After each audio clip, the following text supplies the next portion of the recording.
আসসালামু আলাইকুম, সবাই কেমন আছেন? আশা করি অনেক ভালো আছেন। আজকে একটি নতুন রেসিপি নিয়ে আপনাদের সামনে হাজির হয়ে গেলাম। তার জন্য একটি কড়াইয়ে তেল গরম করে নিলাম, পেঁয়াজ কুচি দিয়ে দিলাম, রসুন ভালো করে তেলে ভেজে নিতে হবে। অনেকক্ষণ ভেজে নেওয়ার পর আমি আদা রসুন পেঁয়াজ ব্লেন্ড করে নিয়েছিলাম আগে থেকেই। এটা কষানোর পর ওটা দিয়ে দিব। তার জন্য কিছুক্ষণ সময় পেঁয়াজটাকে ভেজে নিতে হবে। কিছুক্ষণ ভাজার পর আমি পেঁয়াজটাকে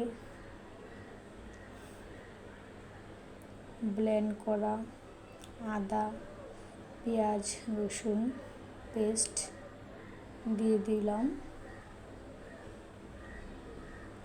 আবারও কিছুক্ষণ এটাকে ভেজে নিতে হবে কাঁচা গন্ধটা যাওয়ার জন্য। কিছুক্ষণ সময় আমি ভেজে নিলাম।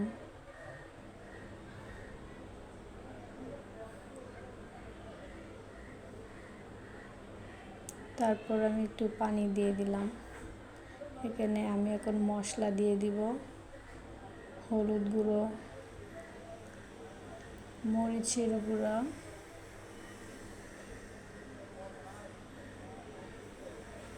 জাল দেওয়ার জন্য আমি আরেকটু মরিচ দিয়ে দিলাম।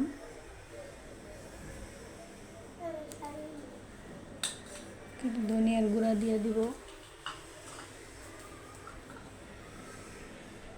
এখন মশলাকে ভালো করে কষাবো।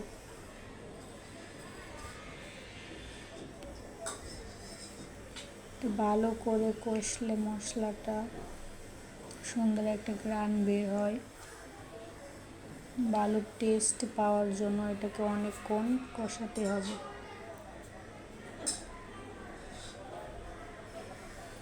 আমি কিছুক্ষণ কষিয়ে নিলাম। দেখতেই পাচ্ছেন কালারটা অনেক সুন্দর আসছে।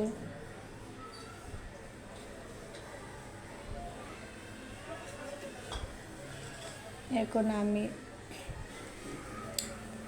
দিয়ে দিলাম, দেখতেই পাচ্ছেন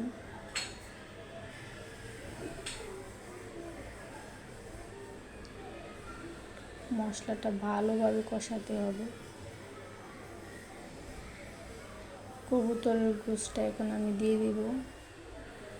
মশলাটা ভালোভাবে কষানো হয়ে গেছে।